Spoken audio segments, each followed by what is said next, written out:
ये वो पॉइंट है जहाँ पे हमारा पूरा पेन है वो बैलेंस हो गया। इस पॉइंट को हम बोलते हैं सेंटर ऑफ मास। तो आज हम पढ़ने वाले हैं सेंटर ऑफ मास के बारे में। तो हेलो बच्चों, welcome to Rezangla education. My name is Nitish और हमारी 75 डेज की सीरीज चल रही है नीट की, और आई होप आप सब लोग पढ़ रहे होंगे। और आज का हमारा टॉपिक है सेंटर ऑफ मास। इंटरेस्टिंग तो है ये कि सेंटर ऑफ मास होता क्या है, इसको हम निकालते कैसे हैं, किस बॉडी का सेंटर ऑफ मास कहाँ पे लाई करेगा, है ना। जैसे हमने देखा कि इसका सेंटर ऑफ मास यहाँ पे था, है ना। आप लोगों ने बुक होगी, बचपन में बुक को ऐसे उंगली पे रख के ऐसे घुमाया होगा, तो उसका भी सेंटर ऑफ मास के ऊपर रख के ही आपने उसको घुमाया है। तो ये तो आपको प्रैक्टिकली तो पता लग गया कि सेंटर ऑफ मास होता क्या है। अब हम निकालेंगे कि सेंटर ऑफ मास निकालते कैसे हैं, किस बॉडी का सेंटर ऑफ मास कहाँ पे लाई करेगा, ये सब चीजें हम देखने वाले हैं आज के चैप्टर में। तो चलो अपना आज का सेशन स्टार्ट करते हैं सेंटर ऑफ मास का। और इसमें सबसे पहले हमारे पास आता है, थोड़ी सी इसके बारे में इंट्रोडक्शन कर लेते हैं। मान लो हमारे पास एक बॉल है, ये मैंने एक बॉल ली और मैंने इसको ऐसे ऊपर फेंका। जब हम एक बॉल को ऐसे ऊपर फेंकते हैं तो वो कैसे जाती है, वो ऐसे घूमती हुई जाती है ना। ये बॉल तो नहीं है बट वो ऐसे घूमती हुई जाएगी, है ना। इस अगर ये बॉल है तो वो ऐसे घूमती हुई जाएगी, घूमती हुई जाएगी। मतलब इसको मैंने ऊपर फेंका, कुछ देर बाद ये बॉल यहाँ पे होगी, कुछ देर बाद यहाँ पे, कुछ देर बाद यहाँ पे, फिर ऐसे नीचे भी आएगी। अब इस बॉल का ये वाला पॉइंट हमने मान लिया ए, कुछ देर बाद हम देखेंगे ये बी हो गया, मान लो ये सी हो गया, मान लो ये ए है, ये यहाँ पे आ गया।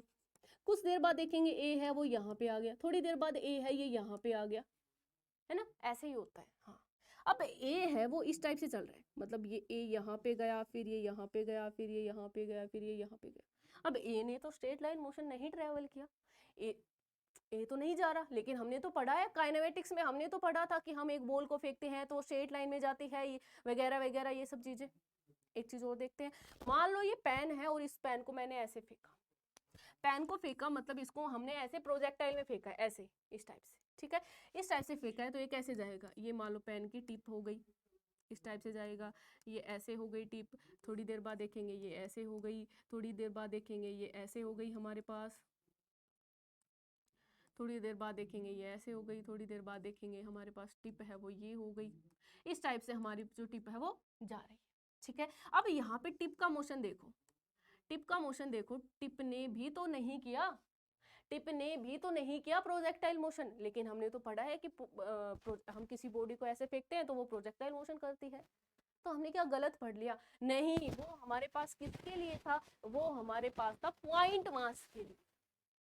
लेकिन यहाँ पे एक चीज और देखो कि बॉल बॉल कैसी होगी, सॉलिड स्फीयर होगी या होलो स्फीयर होगी, और उसका सेंटर ऑफ मास कहाँ पे लाई करता है, बिल्कुल मिड में लाई करेगा, बिल्कुल मिड में, ठीक है। तो यहाँ पे देखो सेंटर ऑफ मास तो क्या है, ये रहा। सेंटर ऑफ मास तो सभी का सेम है, मतलब सेंटर ऑफ मास लाइन में लाई कर रहा है। इसका सेंटर ऑफ मास ये होगा, यहाँ होगा, यहाँ यहाँ यहाँ यहाँ यहाँ।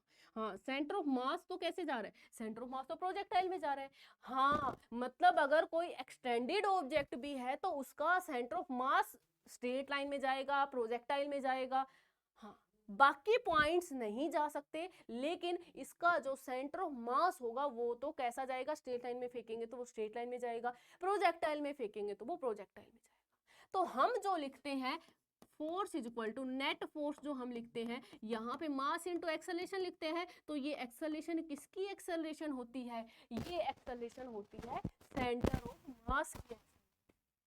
आया समझ में?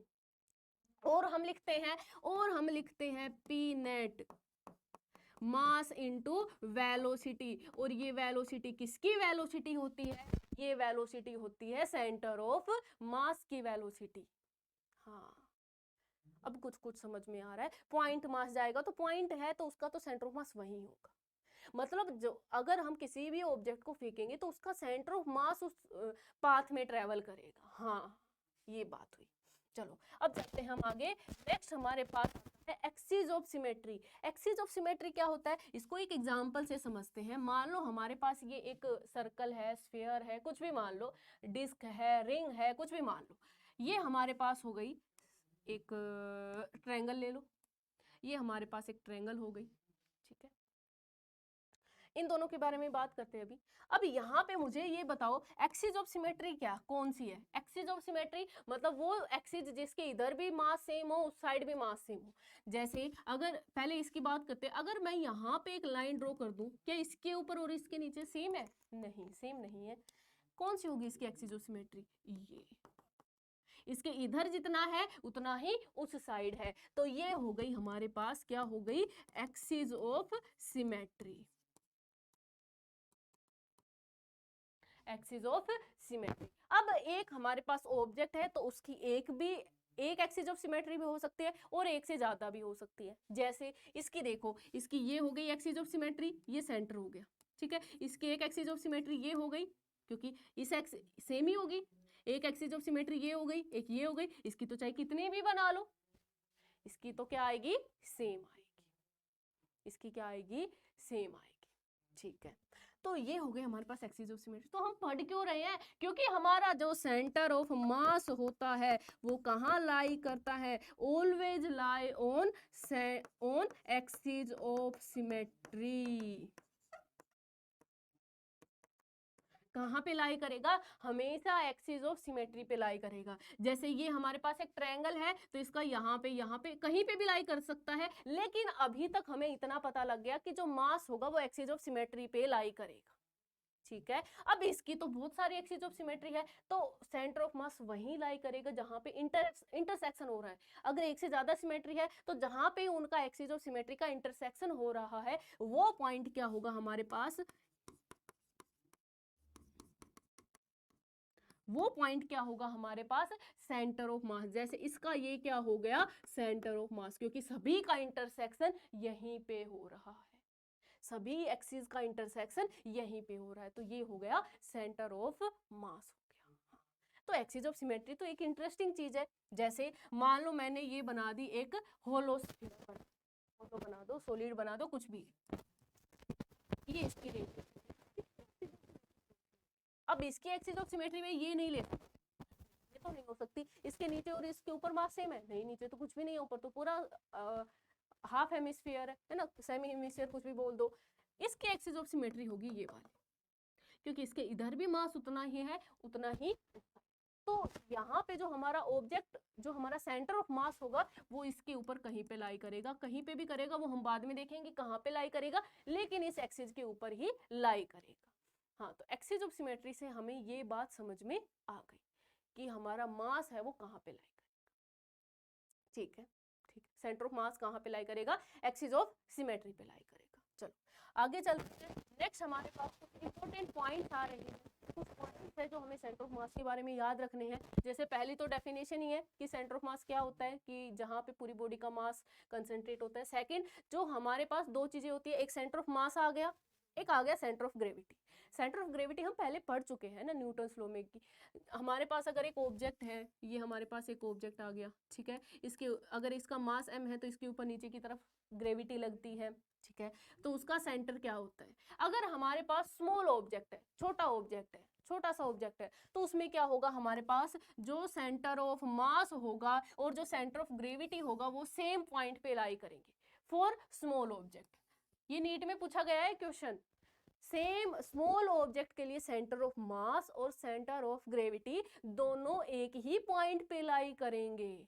और अगर लार्ज ऑब्जेक्ट हो तो, लार्ज ऑब्जेक्ट हो तो अलग होगा। लार्ज ऑब्जेक्ट के लिए क्या होता है? मान लो ये हमारे पास कोई बिल्डिंग है, कोई टावर है, कुछ भी ले लो, ठीक है। इसका मास पूरे में इक्वली डिस्ट्रीब्यूटेड है, तो यहाँ पे इसका मिड में हो गया इसका सेंटर ऑफ मास, ये हो गया इसका सेंटर ऑफ मास। अब सेंटर ऑफ ग्रेविटी क्या होती है? अब जो ग्रेविटी की वैल्यू होती है वो हाइट के साथ साथ चेंज होती रहती है। मतलब हम यहाँ पे देखते हैं तो ग्रेविटी की वैल्यू हमारे पास 9.8 आती है, लेकिन जैसे जैसे हम हाइट पे जाते हैं तो ग्रेविटी की वैल्यू चेंज होती जाती है, जो हम ग्रेविटेशन में पढ़ने वाले हैं, ठीक है। तो हम ऊपर जाएंगे तो ग्रेविटी की वैल्यू क्या होगी? चेंज होती रहेगी, कम होगी, हाँ कम होगी, लेकिन बाद में देखेंगे जो होगी। अभी ये समझ लो ग्रेविटी की वैल्यू है वो चेंज होती रहेगी, मतलब जी डैश आ गया, यहाँ पे आ गया जी, यहाँ पे आ गया जी। नीचे ग्रेविटी की वैल्यू ज्यादा है तो यहाँ पे जो सेंटर ऑफ ग्रेविटी होगी वो यहाँ पे लाई करेगी, ये हो गई सेंटर ऑफ ग्रेविटी, ठीक है। तो अगर लार्ज साइज का ऑब्जेक्ट है, लार्ज साइज का ऑब्जेक्ट है तो वहां पे सेंटर ऑफ मास क्या करेगा? अबो लाई करेगा सेंटर ऑफ ग्रेविटी के। सेंटर ऑफ मास ऊपर होगा, सेंटर ऑफ ग्रेविटी नीचे होगी। ठीक है, सिंपल चीज है। ओके, नेक्स्ट हमारे पास आता है centre of mass is independent of origin but position of centre of mass depends upon origin.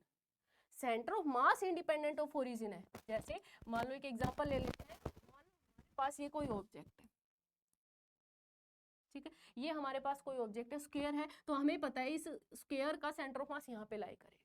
ठीक है, क्योंकि इसके एक्सिस ऑफ सिमेट्री क्या होंगी, यही होंगी, है ना, यही होंगी। ऐसे बना लो, ऐसे बना लो, ऐसे बना लो, ये दो बना ले बहुत है, तो इसका जो सेंटर ऑफ मास होगा वो यहाँ पे लाई करेगा।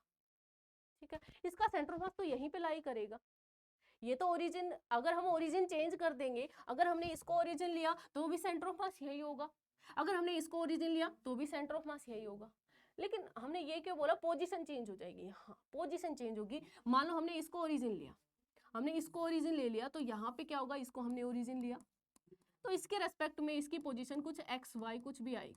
हमने इसको ओरिजिन लिया तो इसके रेस्पेक्ट में इसकी पोजीशन कुछ और आएगी, जैसे इसके रेस्पेक्ट में इसकी पोजीशन आ गई एक्स डैश वाई डैश आ गई। अब हमने क्या किया, हमने इसको ओरिजिन ले लिया है, यहाँ पे इसको ओरिजिन ले लिया है, अब इसके रेस्पेक्ट में इसकी पोजीशन कुछ और आएगी, x double dash y double dash कुछ और आएगी। तो ये हो गई इसकी पोजीशन अलग अलग आएंगे अगर हम ओरिजिन चेंज करेंगे, लेकिन सेंटर ऑफ मास तो वही होगा, सेंटर ऑफ मास थोड़ी ना चेंज हो रहा है, बस यही मतलब है। नेक्स्ट चलते हैं, नेक्स्ट हमारे पास आता है, हम लोकेशन निकाल रहे हैं अब सेंटर ऑफ मास की, कि कैसे निकालेंगे सेंटर ऑफ मास। तो हमारे पास दो टाइप के क्वेश्चंस आएंगे, एक तो डिस्क्रीट सिस्टम के लिए और एक कॉन्टिन्यूअस सिस्टम के लिए। डिस्क्रीट सिस्टम में हम पढ़ेंगे, हमारे सिलेबस में तो ये दे रखा है centre of mass of 2 particle system, लेकिन अगर आपको 2 का आ गया तो उससे ज्यादा का भी आ जाएगा, कुछ भी प्रॉब्लम नहीं है, अपने सेफ साइड लेके चलो, पहले भी तो हमने पढ़ा है ना, क्या पता कुछ और आ जाए। इससे आगे हम जैसे आगे आगे चलेंगे तो यूज ही होता है सब कुछ, फिजिक्स में सारी चीजें क्या है, इंटरकनेक्टेड है। चलो, तो ये हमारे पास क्या हो गया, इसमें हम पढ़ेंगे डिस्क्रीट सिस्टम में 2 पार्टिकल का, 2 से ज्यादा पार्टिकल का, जैसे कोई भी मास ले लो, एक हमने ये ले लिया, एक मास ये हो गया, एक ये हो गया, जैसे ये पेन हो गया, है ना, हमारे पास बहुत सारे पेन ऐसे रखे हुए हैं, इनका सेंटर ऑफ मास कहाँ पे लाई करेगा, 2 पेन रखे हुए हैं, इनका सेंटर ऑफ मास कहाँ पे लाई करेगा। अब कंटिन्यूअस क्या होगा, कॉन्टिन्यूअस में क्या करेंगे, जैसे एक पेन ले लिया, अब इसका सेंटर ऑफ मास यहाँ से पास करेंगे तो यहाँ से पतला है ना, इसकी नींव वो पतली है, यहाँ से थोड़ा सा पतला, यहाँ से ये मोटा होगा, तो ये क्या हो गया हमारे पास, ये हमारे पास हो गया कॉन्टिन्यूअस, कि इसके अंदर मास है वो कहाँ पे लाई करेगा। अब इसका हम ये नहीं कह सकते इसका मिड में लाई करेगा, थोड़ी देर बाद, थोड़ी देर पहले मैंने इसको बैलेंस करके भी दिखाया था कि इसका सेंटर मास कहीं यहाँ पे लाई करता है ना। तो ये क्या होगा, इसका ये हो गया हमारे पास एक कॉन्टिन्यूअस सिस्टम, ये क्या हो गया, एक कॉन्टिन्यूअस सिस्टम हो गया। तो चलो स्टार्ट करते हैं हम अपना, सबसे पहले हम पढ़ लेते हैं 2 मासेज के लिए, कि 2 मास के लिए क्या आता है, फॉर्मूला क्या आता है। मान लो हमारे पास 2 मास दिए हुए, एक m1 दिया हुआ है, एक m2 दिया हुआ है, एक हमें m1 दे दिया और एक हमें दे दिया m2, ठीक है। उसके कोऑर्डिनेट्स क्या हो गए, ये हमारे पास हो गया ओरिजिन, ओरिजिन के रेस्पेक्ट में इसके m1 का जो पोजीशन वेक्टर r1 हो गया और m2 का पोजीशन वेक्टर r2 हो गया, ठीक है। चलो, इसका r1 है, इसके कोऑर्डिनेट्स x1 y1 हो गए और इसके कोऑर्डिनेट्स x2 y2 हो गए। चलो, अब इन दोनों का, अगर हमारे पास 2 मास है, अब 2 मास है, इन 2 मास का सेंटर ऑफ मास कहीं इनके बीच में ही लाई करेगा, ऐसा तो है नहीं कि ये 2 मास है और इनका सेंटर ऑफ मास कहीं यहाँ पे लाई कर गया, ऐसा तो नहीं होगा। हाँ, तो इन 2 मासेस का सेंटर ऑफ मास कहीं बीच में लाई करेगा, इसको हमने मान लिया सेंटर ऑफ मास। अब इसको सेंटर ऑफ मास माना है तो इसका पोजीशन कोऑर्डिनेट हो गया RCOM, ठीक है। इसके कोऑर्डिनेट्स हो गए XCOM और YCOM। तो हम जो RCOM लिखते हैं वो कैसे लिखते हैं, वो हम लिखेंगे m1 r1 plus m2 r2 divided by m1 plus m2। क्या लिखा जाएगा, m1 r1 plus m2 r2 divided by m1 plus m2। अब x में लिखना है तो लिख देंगे, y में लिखना है तो लिख देंगे, z में है तो z में भी लिख देंगे। क्या लिखेंगे, x में लिखेंगे m1 x1 plus m2 x2 divided by m1 plus m2, y में लिखेंगे तो m1 y1 plus m2 y2 divided by m1 plus m2, z में लिखेंगे तो m1 z1 plus m2 z2 divided by m1 plus m2।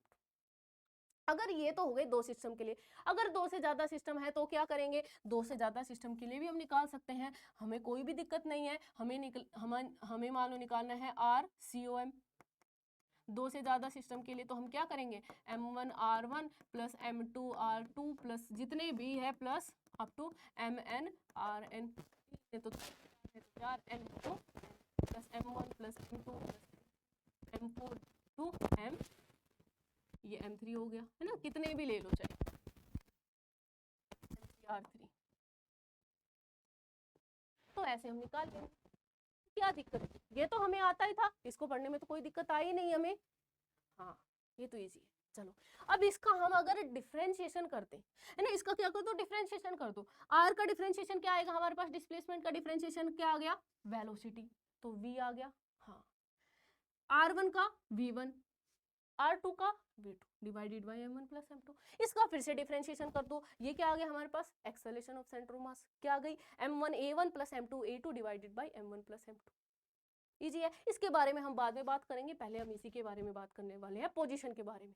Motion पढ़ेंगे तब इसकी बात करेंगे। चलो चलते हैं आगे। नेक्स्ट हमारे पास आता है, अब आती है कुछ छोटी छोटी सी ट्रिक।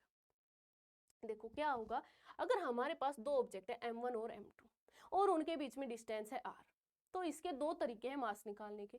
दो क्या है, एक ही है वैसे तो। हमने क्या किया, हमें सबसे पहले क्या करना पड़ेगा, हमें सबसे पहले मानना पड़ेगा एक ओरिजिन, किसी भी पॉइंट को ओरिजिन ले लो। मैंने क्या किया, मैंने यहाँ पे ओरिजिन ले लिया इसी को, ये हमारे पास x एक्सिस हो गई, ये हमारे पास y एक्सिस हो गई। ये ओरिजिन है तो ये क्या हो गया हमारे पास 0 0, और ये क्या हो गया हमारे पास r, 0। अब ये y एक्सिस में तो है नहीं, इसकी एक्सिस ऑफ सिमेट्री क्या होगी, ये वाली, तो इसका जो सेंटर ऑफ मास होगा वो ये x एक्सिस पे लाई करेगा। मतलब हम YCOM लिखेंगे, y डायरेक्शन में तो 0 आएगा, सबसे पहली बात ये। तो जो ऑप्शंस होते हैं उसमें देखो 4 ऑप्शन, देखो सबसे पहले तो ये देखो कि y किसी में दिया हुआ है, तो अगर 3 में y दिया हुआ है, 1 में नहीं दिया हुआ, तो मतलब तभी के तभी आंसर कर दो, ये फायदा है। चलो अब हमें निकालना है XCOM। XCOM क्या होता है हमारे पास, m1 x1 plus m2 x2 divided by m1 plus m2।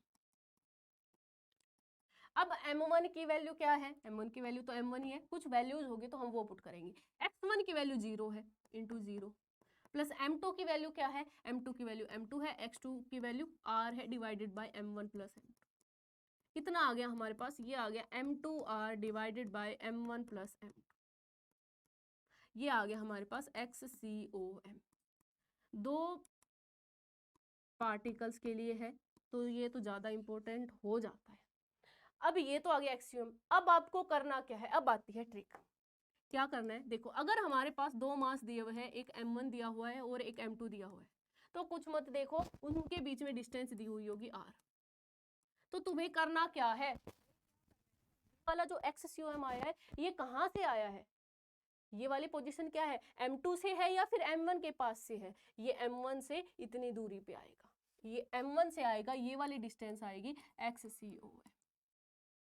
करना क्या है, अगर हमारे पास दो मासेस दिए हुए हैं, उनके बीच में डिस्टेंस r1 है। अब हमसे ये पूछा कि m1 से XCOM कितनी दूर होगा, m1 से सेंटर ऑफ मास कितनी दूर होगा। अगर हमें m1 से निकालना है, m1 से सेंटर ऑफ मास की दूरी अगर हमें निकालनी है तो हम क्या करेंगे, m1 से निकालनी है तो दूसरा ऑब्जेक्ट ले लो, मतलब दूसरा मास ले लो, अपोजिट मास ले लो। m1 से हमें निकालनी है, m1 को छोड़ो, m2 को देखो, ठीक है, m2 ले लिया, इंटू क्या करो, जितनी उनके बीच में डिस्टेंस है उससे मल्टीप्लाई कर दो, ठीक है, डिवाइडेड बाय टोटल मास कर दो, m1 प्लस m2 डायरेक्ट। अगर हमें निकालनी है m2 से सेंटर ऑफ मास की दूरी, अगर हमें m2 से निकालनी है सेंटर ऑफ मास की दूरी, तो हम क्या करेंगे, m2 से निकालनी है तो अपोजिट मास लेना है, हाँ अपोजिट मास ले लिया m1, इंटू क्या करना है, मल्टीप्लाई कर दो किससे, टोटल डिस्टेंस से, डिवाइडेड बाय टोटल मास। अब इससे देखना कितने सारे क्वेश्चन हमारे सोल्व हो जाएंगे, देखना इससे कितने सारे क्वेश्चन हमारे सोल्व हो जाएंगे। आया समझ में कैसे हुआ। और एक चीज, अगर हमारे पास मासेज है, एक हमने ले लिया ये m1 और एक ले लिया m2, एक m1 ले लिया, एक m2 ले लिया, हमने ये बोल दिया m1 है वो ग्रेटर है m2 से, m1 है वो बड़ा है m2 से, m1 बड़ा है m2 से, तो अगर दोनों इक्वल होंगे, अगर m1 और इक्वल टू m2 है तो m1 m2 के इक्वल है, तो यहाँ पे जो सेंटर ऑफ मास होगा वो बिल्कुल बीच में लाई करेगा। हाँ, दोनों इक्वल है, ठीक है। अगर m1 बड़ा है m2 से, तो जो बड़े वाला होगा m1 उसके साइड होगा वो सेंटर ऑफ मास लाई करेगा। अगर ये वाला ऑब्जेक्ट बड़ा है, ये वाला छोटा है, तो सेंटर ऑफ मास कहाँ लाई करेगा? बड़े वाले ऑब्जेक्ट के साइड में, ठीक है। आई समझ में ये बात? सेंटर ऑफ मास कहाँ लाई करेगा? बड़े वाले ऑब्जेक्ट के साथ में, ठीक है, बड़े वाले ऑब्जेक्ट के पास। अगर m2 बड़ा है तो सेंटर ऑफ मास m2 के पास लाई करेगा, ठीक है। चलो अब चलते हैं हम आगे। एक एग्जांपल, जैसे मान लो हमारे पास दे दिया एक m1 की वैल्यू दे दी 1 kg, इन दोनों के बीच में टोटल डिस्टेंस 2 मीटर दे दी, और ये दे दिया हमारे पास 2 kg। हमसे पूछ लिया सेंटर ऑफ मास कहाँ पे लाई करेगा, 1 kg से कितनी दूरी पे लाई करेगा। 1 kg से कितनी दूरी पे लाई करेगा, तो हम क्या करेंगे, अपोजिट वाला mass into total distance divided by total mass 3, कितना आ गया 4/3 पे लाई करेगा। 4/3 ये मीटर है, तो यहाँ से 4/3 पे यहाँ पे कहीं पे लाई करेगा, कितना आ जाएगा, ये 1.3 समथिंग आएगा, ठीक है। तो देखो 1.3 आ रहा है, तो अगर दोनों इक्वल होते तो बिल्कुल मिड में लाई करता, लेकिन उधर लाई कर रहा है, ठीक है। चलो कर सकते हैं हम ऐसे क्वेश्चंस, कर लेंगे। चलो एक क्वेश्चन आता है हमारे पास, मान लो हमारे पास एक ट्रायंगल दी हुई है, ये 3 पार्टिकल का है, 2 पार्टिकल का हमने समझ लिया है, 3 पार्टिकल का भी हम कर सकते हैं, है ना। 3 पार्टिकल का भी हम कर सकते हैं, करने में कुछ भी नहीं जा रहा है। ये हमारे पास m1 है, या लिख रखा है,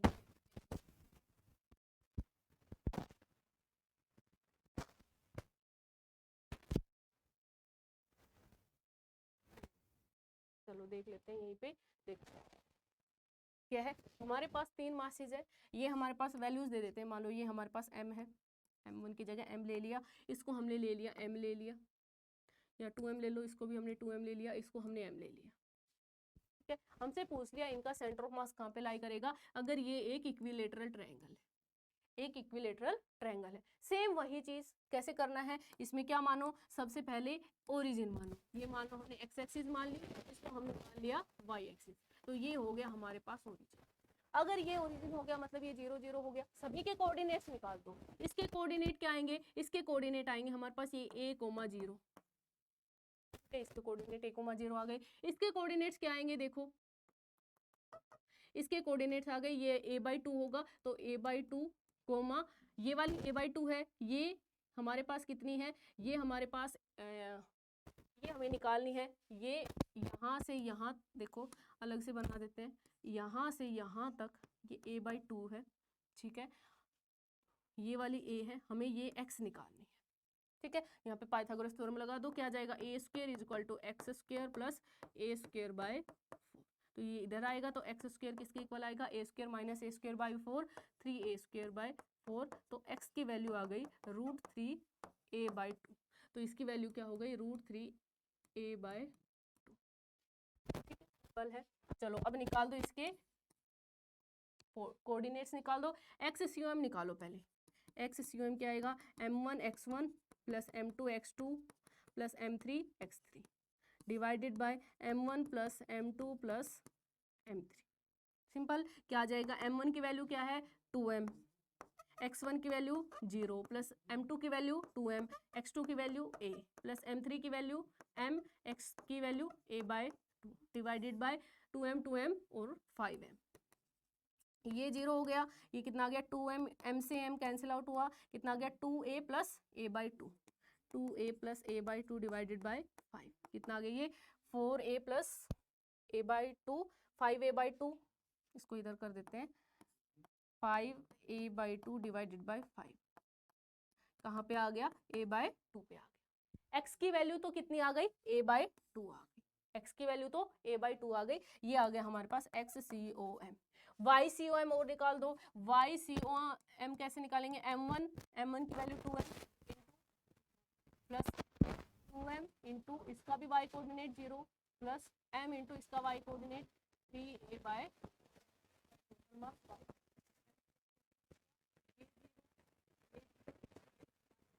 आ गया हमारे पास √3a/10।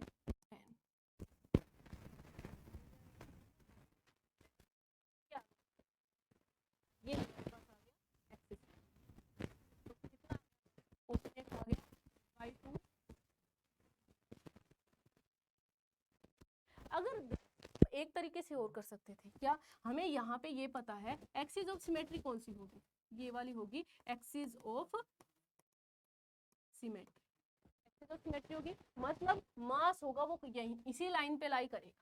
तो यहाँ से x की वैल्यू तो हमने वैसे निकाल दी, a/2 ही होगी। y की वैल्यू निकालनी है तो बस y की वैल्यू निकाल दो, 3a/10, a/2 ये हो गई, यहाँ पे कहीं पे लाई करेगा, सिंपल सी बात है। चलो एक और तरीका हो सकता था इसको निकालने का, क्या हम क्या करते हैं, हमारे पास एक पूरा सिस्टम है उसको हम तोड़ देंगे। कैसे तोड़ेंगे, क्वेश्चन के हिसाब से समझते हैं। मान लो ये हमारे पास एक ट्रायंगल थी, 3 सिस्टम में काम नहीं आएगा, बाकी भी काम आएगा ये आगे। देखो 3 सिस्टम के लिए नहीं है, सभी सिस्टम के लिए। देखो हमारे पास ये m था, ये 2m था और ये 2m था। हमें अब की बार कोऑर्डिनेट्स लेने की जरूरत नहीं है, इसको हमें सिंपल सोल्व करना है। तो हमने ये तो देख लिया कि जो इसका x आएगा वो तो यहाँ पे आएगा, x यहाँ तो हमें एक्सिस ऑफ सिमेट्री से पता लग गया। अब y की बात करनी है हमें, है ना। तो हमने क्या किया, हमारे पास ये जो सिस्टम था ये पूरा, इसको देखो एक 2m है हमारे पास और एक 2m है, 2 2m है। अब इन दोनों का सेंटर ऑफ मास कहाँ पे लाई करेगा, बिल्कुल बीच में लाई करेगा। इन दोनों का सेंटर ऑफ मास बिल्कुल यहाँ पे लाई करेगा, यहाँ पे लाई करेगा, ठीक है। अब इन दोनों को हमने एक में कन्वर्ट कर दिया और इस एक में कन्वर्ट करने के बाद ये 2m है, ये 2m है, तो ये हमारे पास इन दोनों का मास हमने हटा दिया और यहाँ पे 4m लाई कर गया। अब हमारे पास सिचुएशन क्या बन गई, यहाँ पे m है हमारे पास और यहाँ पे हमारे पास 4m है, यहाँ पे m है हमारे पास और यहाँ पे हमारे पास है 4m। ये m हो गया, ये m हो गया और ये 4m हो गया। अब इन दोनों का सेंटर ऑफ मास कहाँ पे लाई करेगा, बस ये निकालना है। ये वाली डिस्टेंस कितनी आई थी, √3a/2 आई थी, ठीक है। अब यहाँ से डिस्टेंस कितनी होगी, हम क्या करेंगे, opposite mass m into total distance √3a/2 divided by total mass कितना आ गया 4m 5m, m से m कैंसिल आउट, कितना आ गया √3a/10। इजिली हो गया ये तो। हमने पूरे सिस्टम को एक सिस्टम में कन्वर्ट कर दिया, 2 सिस्टम को हमने क्या कर दिया, तोड़ दिया इसको। ये तो और भी इजी हो गया। जैसे और एग्जांपल करते हैं, जैसे हमारे पास एग्जांपल आ गया ये, इसमें मास निकालना डिफिकल्ट होगा तो इसमें भी तोड़ दो। क्या करूं, देखो इसकी यहाँ पे क्या किया हमने, ये 2m है और ये 2m है, इन दोनों का मास कहाँ लाई करेगा, बिल्कुल बीच में लाई करेगा। ये हो गया हमारे पास 4m, ठीक है। ये 4m है, ये 4m है, इन दोनों का मास कहाँ पे लाई करेगा, इसका और इसका। यहाँ पे इसकी और इसकी बात हुई थी, इसका लाई करेगा बिल्कुल बीच में और कितना लाई करेगा 8m। हाँ, अब हमारे पास क्या बन गया, अब हमारे पास ये बन गया, ये हमारे पास 2m है यहाँ पे, इसकी थोड़ी दूरी पे हमारे पास यहाँ पे 4m है, यहाँ पे हमारे पास 8m है और यहाँ पे हमारे पास थोड़ी दूरी पे 4m है। अब हमारा सिस्टम बन गया ये, मतलब हमने इसको इसमें कन्वर्ट कर दिया और इसका इनका मास तो ये इसी लाइन पे लाई करेगा, इन सब का मास तो एक ही लाइन पे लाई करेगा। ये तो एक्स एक्सिस में हो गया, इस पूरे सिस्टम को हमने इसमें कन्वर्ट कर दिया। अब कर लो, ये हमारे पास 0 0 था, ये पॉइंट कितना आ जाएगा, देखो ये हमारे पास ए है और ये हेक्सागोन है, तो ये वाला एंगल 60 डिग्री, तो ये x मान लो, x इसको मानेंगे तो ये x हो गया, ये a हो गया, ये 60 डिग्री हो गया। तो बेस डिवाइडेड बाय हाइपोटेनस होता है cos 60 cos 60 1/2, तो x की वैल्यू आ गई हमारे पास a/2, तो ये आ गया हमारे पास a/2, तो इसकी वैल्यू आ गई a/2, 0। ये पूरा a होगा, है ना, ये पूरा a है, तो ये a/2 + a/2 3a/2, 0, और ये कितना हो गया हमारे पास, ये 3a/2 प्लस ये भी तो a/2 होगा, 3a/2 + a/2 कितना हो गया हमारे पास 4a/2 मतलब 2a, 0। ठीक है, आया समझ में, ओके। अब निकाल सकते हैं XCM, निकाल दो सभी का, निकाल लोगे या करवाऊं, देखो इसका 2m × 0 plus 4m × a/2 plus 8m × a/2 3a/2 plus 4m × 2a divided by total mass. Total mass कितना है हमारे पास 6m हो गया, ये 4 हो गया, 14 और 8 हो गया, ये हमारे पास है ना 22m, सही है ना, नहीं कुछ गड़बड़ कर दिया, ये 6m हो गया, 10m और 18 हो गया ना, ये 18m हो गया, 18m आ गया। इसको सोल्व कर लेंगे, ये 0 हो गया, ये कितना आ जाएगा हमारे पास 2 दूनी 4, कितना आ गया, m से m कैंसिल आउट हो गया, ये आ गया हमारे पास 2a plus 12a plus 8a divided by 18, कितना आ गया, ये आ गया हमारे पास 20, 22a divided by 18, 11a by 9, ठीक है। YCM 0 होगा, है ना, YCM क्या आ गया हमारे पास इसका, कैलकुलेशन में देख लेना कोई मिस्टेक ना हो, बाकी कंसेप्ट आना चाहिए आपको, ठीक है, कैलकुलेशन आपको ही करनी है। चलो आगे चलते हैं, नेक्स्ट हमारे पास टी, ना देखे होंगे ऐसे क्वेश्चंस, टी के आ गए, एल के आ गए, तो कर लेते हैं कैसे करना है। देखो जो भी टी वाले क्वेश्चंस आते हैं उनको उसमें यही तरीका लगाना है। देखो इसका मास हमें m दिया हुआ है, इसका भी मास हमें m दिया हुआ है, तो इस पूरे के मास, जैसे ये हमारे पास एक रोड है पूरी, इसका मास m है, तो हमने क्या मान लिया, इसका मास यहाँ पे कहीं पे कंसंट्रेट होगा पूरा का पूरा, तो इसका मास यहाँ पे कंसंट्रेट होगा बिल्कुल बीच में, तो इसका मास आ गया ये वाला, ठीक है, ये आ गया। अब ये भी हमारे पास एक रोड है, इसका भी पूरा मास एक जगह पे कंसंट्रेट होगा बिल्कुल बीच में, तो इसका मास कंसंट्रेट आ गया यहाँ, तो ये m हो गया और ये भी m हो गया। इन दोनों के बीच की डिस्टेंस निकल जाए तो हमारे पास सेंटर ऑफ मास निकल जाएगा। हाँ, दोनों के बीच में डिस्टेंस क्या होगी, देखो ये 10 है तो ये 5 हो गया और ये 1 हो गया, ये 1 हो गया और ये कितना आ गया हमारे पास 5 मीटर, तो टोटल कितनी आ गई इनके बीच में डिस्टेंस, टोटल आ गई इनके बीच में डिस्टेंस 6 मीटर, कितनी आ गई 6 मीटर।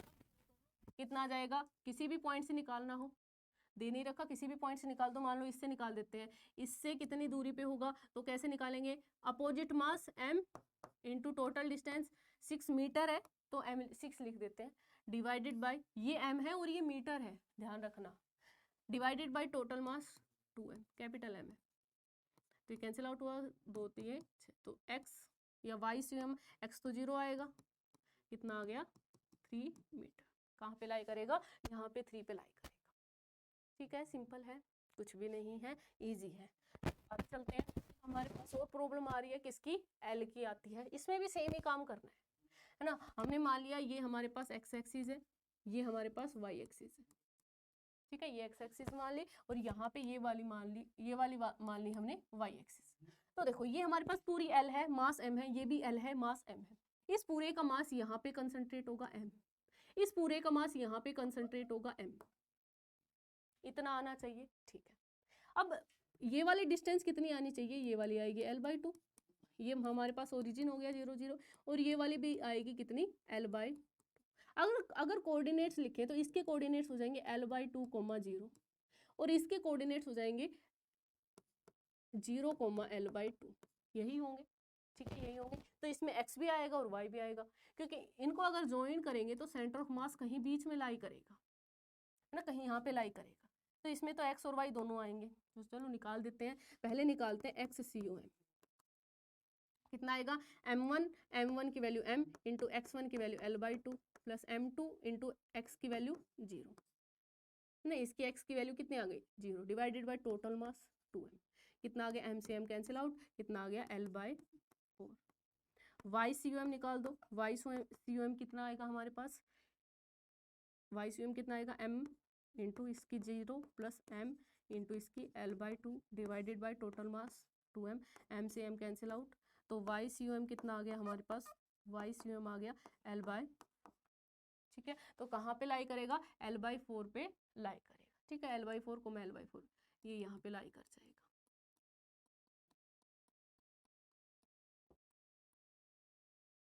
कर लोगे ऐसे क्वेश्चंस, पूरे को हमने एक में कन्वर्ट कर दिया है ना, पूरे को हमने एक में कन्वर्ट कर दिया, जैसे इसको पूरे को हमने एक में कन्वर्ट कर दिया, एक जगह हमने मास को कंसंट्रेट कर दिया। चलो आगे चलते हैं, centre of mass continuous bodies, continuous bodies का सेंटर ऑफ मास कैसे निकालेंगे। अब तक तो हमने डिस्क्रीट किया था, हमने 2 का भी करके देख लिया जो आपके सिलेबस में लिखा हुआ है प्रॉपर, तो ये जो मैंने मेथड बताया है ये 2 के लिए भी अप्लाई है, जैसे ये 2 सिस्टम आ गए, 2 रोड ऐसे दे दी, टी दे दिया हमें, तो ये भी आना चाहिए। बाकी 2 के लिए आपने कर लिया, एक ट्रायंगल के लिए करना क्या डिफिकल्ट है, कर लो भाई, क्या पता आ जाए कोई क्वेश्चन, है ना, आगे भी काम आ जाएगा। चलो अब हम करते हैं centre of mass of continuous body. ये जैसे ये हमारे पास एक कॉन्टिन्यूस बॉडी है ना, इस टाइप से मान लो हमारे पास ये एक्स एक्सिस हो गई, ये हमारे पास हो गई वाई एक्सिस। हमारे पास एक कॉन्टिन्यूस बॉडी है, ठीक है, इसका पूरे का सेंटर ऑफ मास कहीं पे लाई करेगा, ठीक है, इसका पूरे का सेंटर ऑफ मास कहीं ना कहीं पे तो लाई करेगा। हम क्या लिखते थे, सेंटर ऑफ मास हम क्या लिखते थे, एक्स सी एम लिखते थे हम, और हम वाई सी एम लिखते थे, ठीक है, क्या लिखते थे हम, m1x1 plus m2x2 m2x2 plus m3x3 plus up to nxn।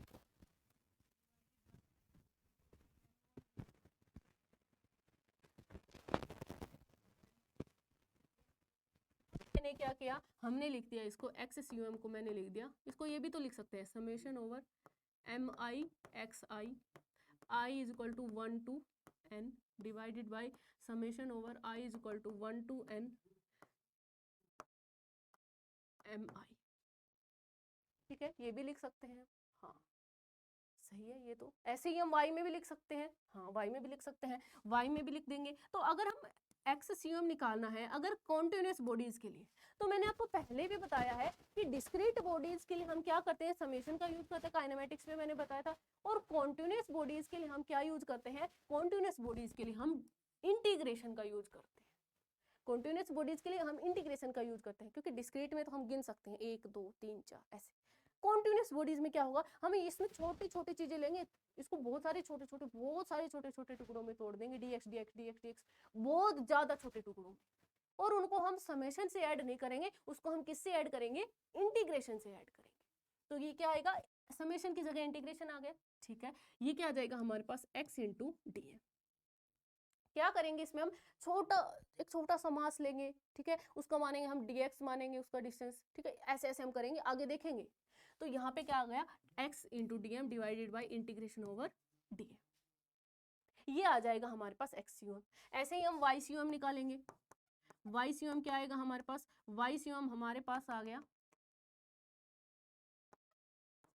Integration over y d m divided by integration over d m. Z में भी निकाल सकते हैं, integration over m into d, integration over z into d m divided by integration over d, z में भी निकाल सकते हैं, x y z और तीनों में निकाल सकते हैं। तो ये तो हो गए हमारे पास फॉर्मूले कि हम निकालेंगे कैसे। हमारे पास फॉर्मूला क्या है, जैसे इसमें था हमारे पास डिस्क्रीट सिस्टम वाले में था, ऐसे ही हमारे पास कंटिन्यूस में आ गया।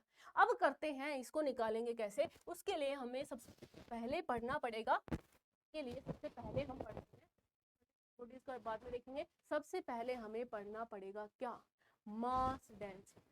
क्या पढ़ना पड़ेगा हमें, मास डेंसिटी।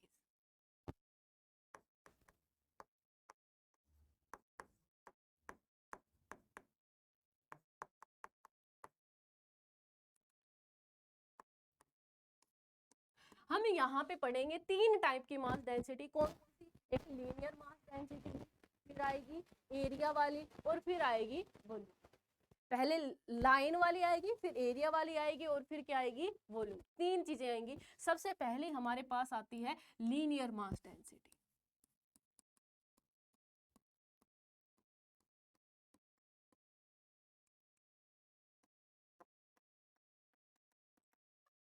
ठीक है, लीनियर मास डेंसिटी।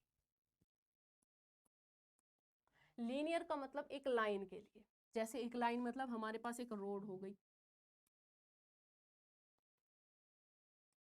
ये हमारे पास हो गई एक रोड, पतली सी जिसकी सिर्फ और सिर्फ कोई डायमेंशन नहीं है, जो एक एक्सिस में।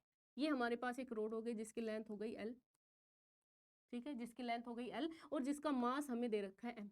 लीनियर मास डेंसिटी को हम किससे डिनोट करेंगे, लैम्डा से डिनोट करेंगे। इसको किससे डिनोट करेंगे हम, इसको हम करेंगे लैम्डा से डिनोट करेंगे, ठीक है। और लैम्डा हमारे पास होगा क्या, लैम्डा क्या होगा हमारे पास, ये हो जाएगा हमारे पास मास per unit length.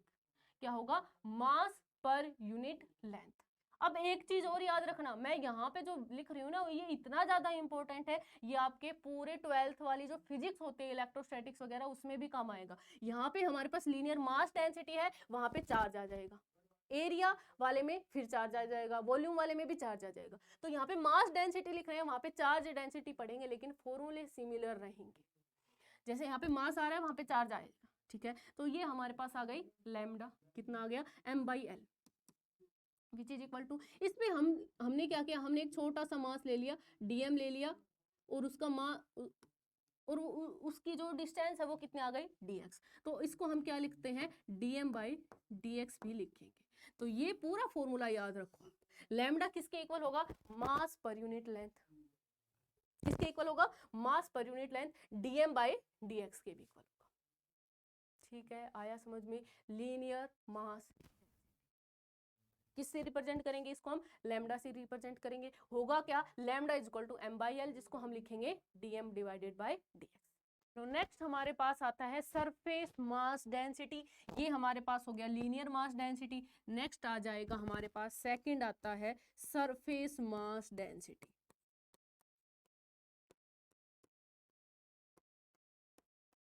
Surface mass density क्या होगी, सरफेस मास डेंसिटी, सरफेस से पता लगेगा, इसमें हमारे पास क्या आना चाहिए, एरिया आना चाहिए। एरिया आएगा तो इसका मतलब इसको हम डिनोट किससे करेंगे, इसको हम डिनोट करेंगे सिग्मा से। ये हमारे पास लैम्डा था, ये हमारे पास हो गया सिग्मा, मतलब यहाँ पे कुछ ना कुछ एरिया होगा। ये हमारे पास हो गया कुछ एरिया, जिसको मैंने नाम दे दिया, ए नाम दे दो, एस नाम दे दो, कहीं पे एस होगा कहीं पे ए होगा, लेकिन ये क्या है हमारे पास, ये है हमारे पास एरिया। इसको हम सिग्मा से डिनोट करेंगे, और सिग्मा किसके इक्वल होगा सिग्मा हमारे पास होगा, ये मास पर यूनिट लेंथ था, ये मास पर यूनिट एरिया होगा, मास पर यूनिट एरिया होगा। अगर इसमें हम एक छोटा सा मास अज्यूम कर ले dm, और उसका छोटा सा एरिया हो ds, तो इसको हम लिख सकते हैं dm/ds। तो इसको तुम बिल्कुल ही रट लो, बहुत ज्यादा काम आने वाला है, समझ के समझो, इसको समझो अच्छे से कि ये हमारे पास लीनियर मास डेंसिटी मतलब मास पर यूनिट लेंथ आएगा, ओके। सरफेस मास डेंसिटी मतलब मास पर यूनिट एरिया आना चाहिए। अब नेक्स्ट हमारे पास बच जाती है वॉल्यूम मास डेंसिटी।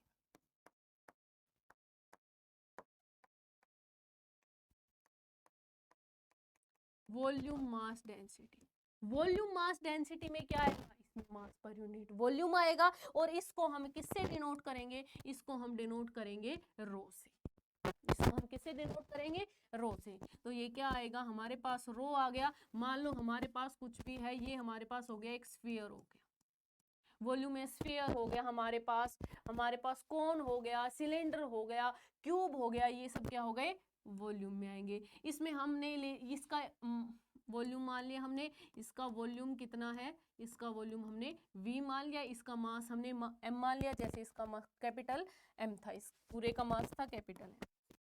तो ऐसे ही रो किसके इक्वल होगा, मास पर यूनिट वॉल्यूम। ऐसे ही यहाँ पे हमने क्या लिया, हमने एक छोटा सा मास लिया, जिसको हमने dm बोल दिया, इसका छोटा सा वॉल्यूम होगा जिसको हमने dv बोल दिया। तो इसको हम और क्या बोल सकते हैं, इसको हम बोल सकते हैं dm/dv। यूज होगा इसका बहुत ज्यादा, बहुत अच्छे से यूज होता है इसका, अभी भी काम आएगा। मास डेंसिटी पड़ी है, वैसे ही हमारे पास चार्ज डेंसिटीज भी आती है, जो हम पढ़ने वाले हैं आगे। कब पढ़ेंगे, इलेक्ट्रोस्टैटिक्स आएगी तब, अभी के लिए ये काफी है। ये आपको समझ में आ गया, चार्ज डेंसिटी में कोई भी दिक्कत नहीं आने वाली। चलो डेंसिटी समझ में आ गई, चलो अब करते हैं हम आगे। नेक्स्ट हमारे पास, ये सब करने से पहले एक टाइप की प्रॉब्लम्स आती हैं, वो कर लेते हैं। जैसे ये हमने हो गया, हाँ ये अच्छा मास डेंसिटी हम कर चुके हैं। हमारे पास आती है कैविटी प्रॉब्लम्स। कैविटी कौन सी, जो दांतों में हो जाती है। देखो क्या होगा हमारे पास होगा क्या, कर लेते हैं। देखो हमने क्या किया, हमारे पास कुछ एरिया था, ये मेरे पास था कुछ एरिया, ठीक है। इसमें से ये पूरा भरा हुआ है, इसमें से क्या हुआ, जैसे ये पूरा का पूरा क्या है, ये पूरा भरा हुआ है,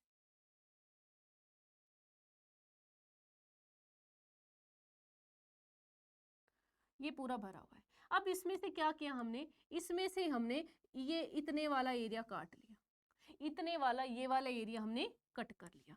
मतलब यहाँ पे क्या हो गया हमारे पास, यहाँ पे हो गया, ये वाला एरिया हमने यहाँ से कट कर लिया, ठीक है। तो हमें इसमें करना क्या होता है, हमसे ये दिया होता है कि हमारे पास एक कुछ एरिया था, हमारे पास ये एक एरिया था, इसमें से मैंने कुछ एरिया कट कर लिया। अब ये पूरा एरिया था, ये हमारे पास जब पूरा एरिया था तो इसका हमें पता है कि इसका हम निकाल सकते हैं सेंटर ऑफ मास कहाँ होगा, कहाँ पे होता था, बिल्कुल बीच में, मिड में। इसमें कोई जरूरत नहीं मुझे बताने की, ये तो पता होता है, इसका हमें पता था, ठीक है। अब इसमें से यहाँ से ये एक पोर्शन कट कर लिया गया, ये एक पोर्शन कट कर लिया गया, ये एक पोर्शन कट करके मान लो मैंने इस पोर्शन को यहाँ पे रख दिया, ये पोर्शन यहाँ से कट कर लिया और उसको हमने यहाँ पे रख दिया, ठीक है। यहाँ से कट करके इसको अलग रख दिया। अब क्या बच गया, अब यहाँ पे हमारे पास देखो ये एक एरिया था, पूरा एरिया था, ऐसा था, ये कैसा था, इसमें से यहाँ पे ये वाला पोर्शन कट कर लिया तो ऐसा बन गया हमारे पास। अब इसका सेंटर ऑफ मास कहाँ होगा, अब इसका सेंटर ऑफ मास सेंटर पे नहीं होगा, है ना, इसका सेंटर ऑफ मास कहीं और होगा, वो हमें निकालना है कहाँ पे होगा। तो इसमें हमारी अप्रोच क्या रहेगी, हम करेंगे कैसे, देखो हमें क्या करना है, हम इसमें क्या करने वाले हैं, हम क्या करेंगे, हम उल्टा लेके चलेंगे, हम उल्टा लेके चलेंगे। अभी अभी हमने पढ़ा है मास डेंसिटीज के बारे में।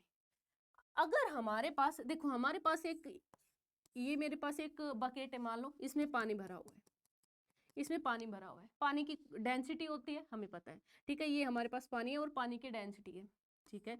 अब यहाँ पे मैंने एक बोतल ली और उसमें मैंने पानी भर दिया। अब क्या बोतल में पानी भरने से इस पानी की डेंसिटी अलग हो गई, मतलब ये गाढ़ा हो गया या और पतला हो गया, नहीं, पानी की डेंसिटी तो सेम ही रहेगी। ऐसे ही मास डेंसिटी भी सेम ही रहेगी। मतलब अगर एक मटेरियल है वो मान लो सोने का बना हुआ है, ठीक है, उस मटेरियल में से थोड़ा सा काट के अलग कर दो, ये मेरे पास एक मटेरियल था जो सोने का बना हुआ था, इसमें से मैंने यहाँ से कुछ पोर्शन काट के अलग रख लिया।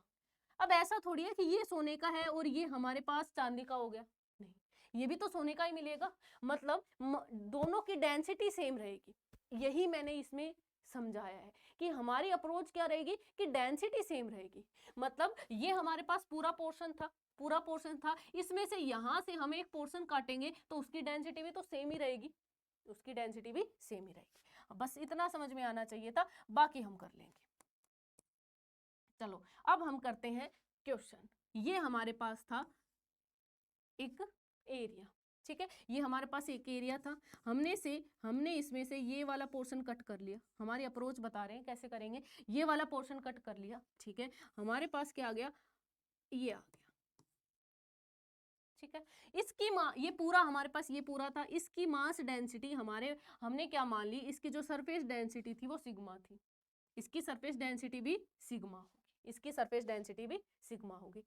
अब हम उल्टा लेके चले इसको, कैसे उल्टा लेके चलेंगे, मेरे पास ये था जिसकी सरफेस डेंसिटी थी सिग्मा, ठीक है, मेरे पास ये था जिसकी सरफेस डेंसिटी थी माइनस सिग्मा।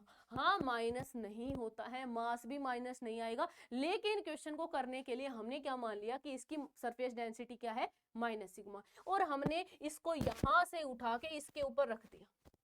हमने क्या किया, इसको यहां से उठा के इसके ऊपर रख दिया, ये बन जाएगा हमारे पास, हमने इसको यहां से उठा के इसके ऊपर रख दिया, हमारे पास ये बनेगा। हम उल्टा चल रहे हैं, हमारे पास ये पूरा था, इसमें हमने इसको, इसकी सरफेस डेंसिटी थी सिग्मा, इसकी सरफेस डेंसिटी माइनस सिग्मा, हमने इसको यहां से उठा के यहाँ पे रख दिया, हमारे पास ये वाला पोर्शन है ये कट हो जाएगा, ठीक है, क्योंकि इस पूरे की सिग्मा, इसकी माइनस सिग्मा, इस यहाँ पे सिग्मा बची, यहाँ पे सिग्मा बची, यहाँ पे सिग्मा, यहाँ पे भी सिग्मा थी, लेकिन मैंने इस वाले को यहाँ पे रख दिया तो माइनस सिग्मा, यहाँ पे कुछ भी नहीं बचे, ये पोर्शन क्या हो गया, खाली हो गया। ओके, इतना समझ में आया, ठीक है।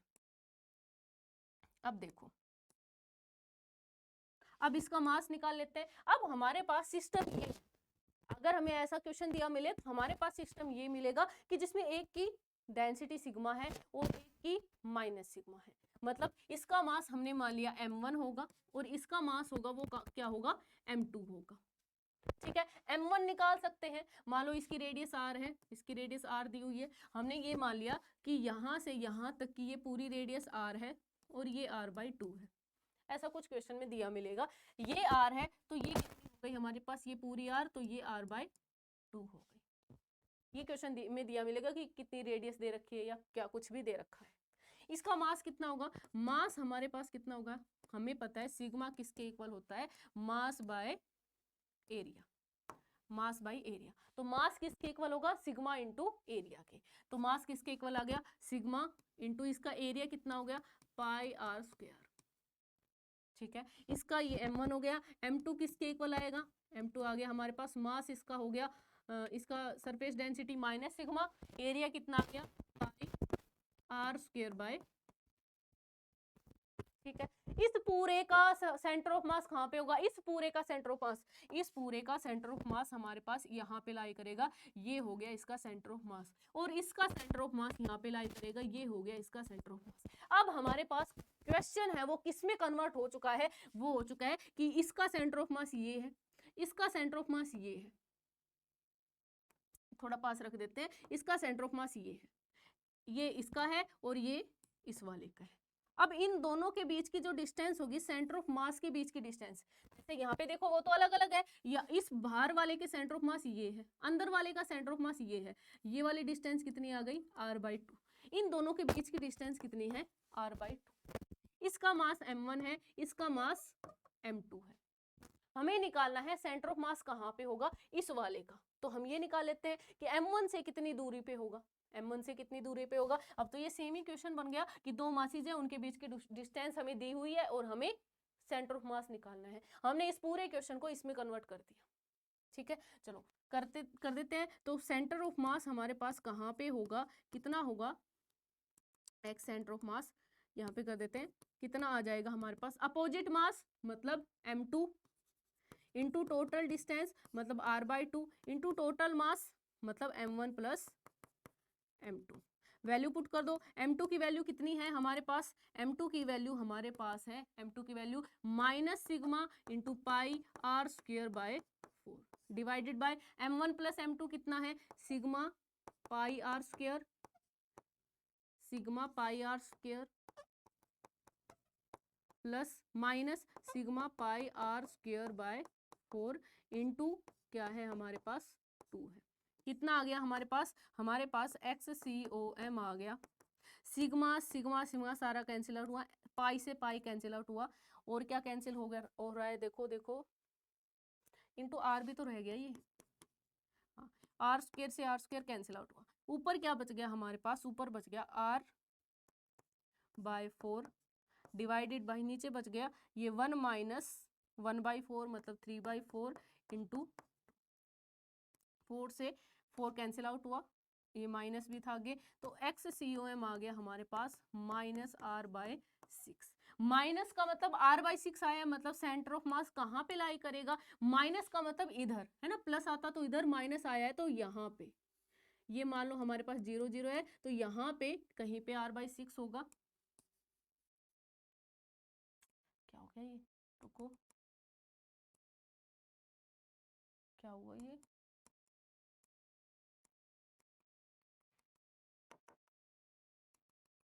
पता नहीं क्या हुआ, यहाँ से हमने रिमूव किया हुआ था, देखो ये हमारे पास रिमूव पोर्शन था, तो इसको फिर से बना देते हैं।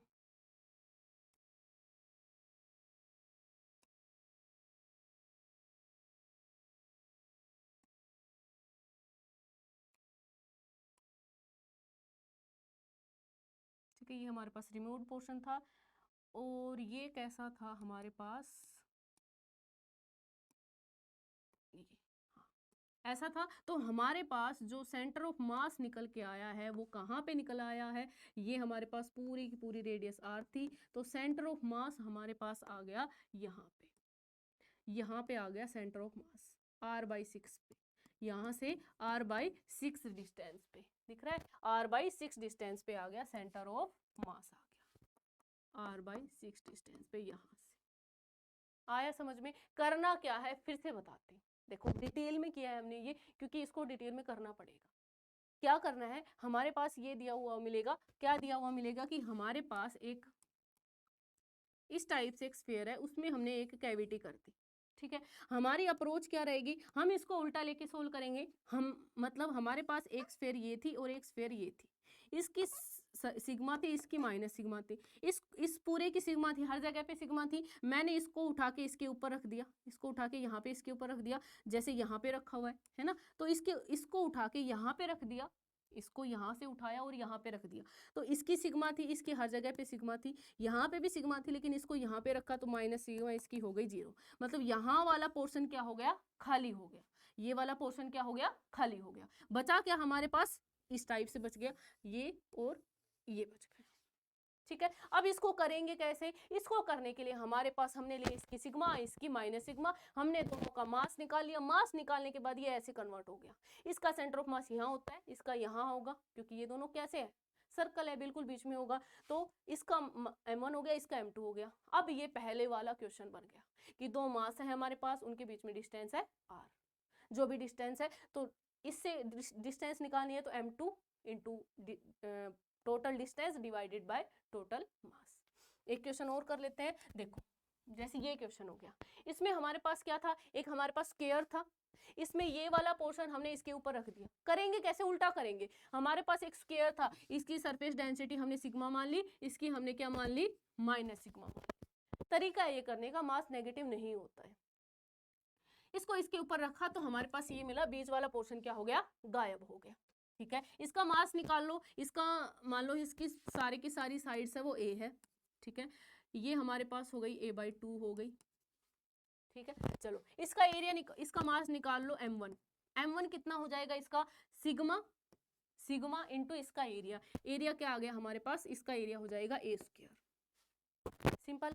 इसका मास निकाल लो, इसका मास कितना आ जाएगा, m2 माइनस सिग्मा इंटू इसका एरिया क्या होगा, ये हमारे पास a/2 है, तो इसकी रेडियस हमारे पास कितनी दे रखी है, a/2 दे रखी है, तो कितना आ गया, πa²/4।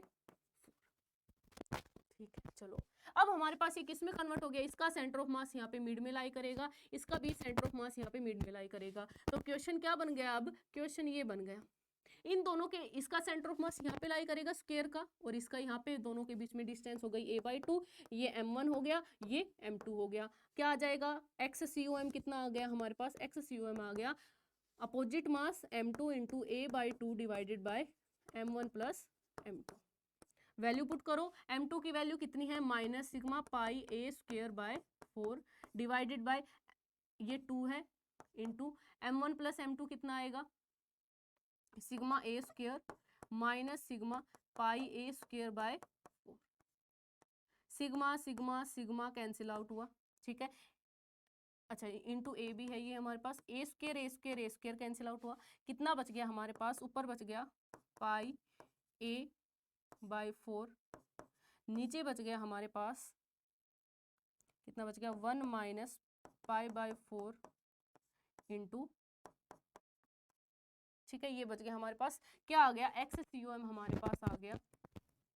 इसको बस अब सोल्व करना है, πa, इसका एलसीएम लेंगे तो क्या बन, π/a नहीं है, πa है, इसका एलसीएम लेंगे तो क्या बनेगा, 4 माइनस π/4, ये 4 से 4 कैंसिल आउट होगा। कितना आ गया हमारे पास, 4 माइनस 4/4,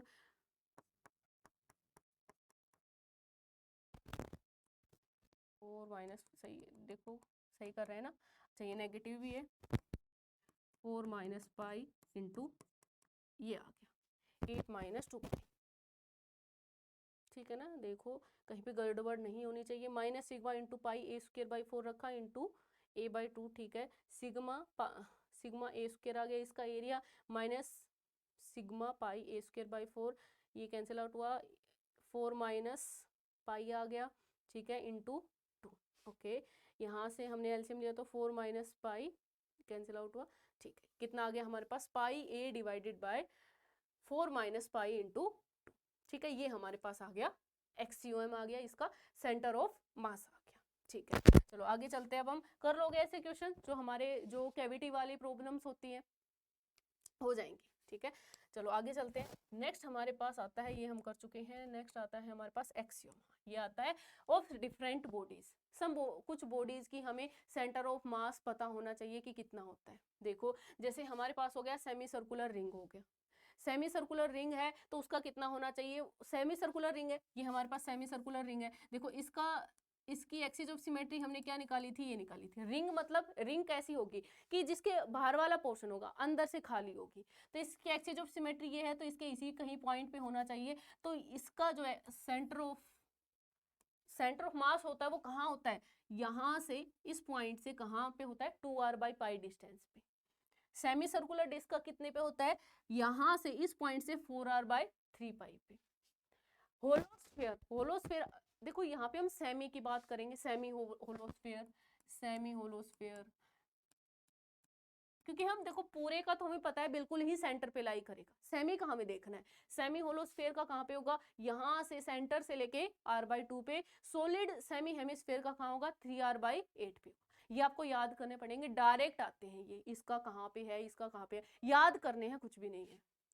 नेक्स्ट देखो, नेक्स्ट हमारे पास आता है होलोकोन का। होलोकोन का कहाँ पे होगा, यहाँ से सेंटर से कहाँ पे होगा, 4/3 पे। सॉलिड कोन का कहाँ पे होगा, ये सेंटर हो गया हमारे पास, इससे 4h/4 पे। h क्या है, ये वाली हाइट है, h वाली ये वाली हाइट है। ट्रायंगुलर लेमिना का क्या होगा, ट्रायंगुलर लेमिना बोल दो, प्लेट बोल दो, मतलब यहाँ से ये भरा हुआ है, इसका कहाँ पे होगा, ये h हाइट है तो कहाँ पे होगा, h/3 पे होगा, इस डिस्टेंस। ठीक है, ये हो गए हमारे पास कुछ बॉडीज के सेंटर ऑफ मास कहाँ पे होंगे, ये आपको डायरेक्ट याद करने हैं, इसका कुछ भी अल्टरनेट नहीं है, ये तो याद करने ही पड़ेंगे। आगे चलते हैं, नेक्स्ट हमारे पास आता है शिफ्ट इन सेंटर ऑफ मास।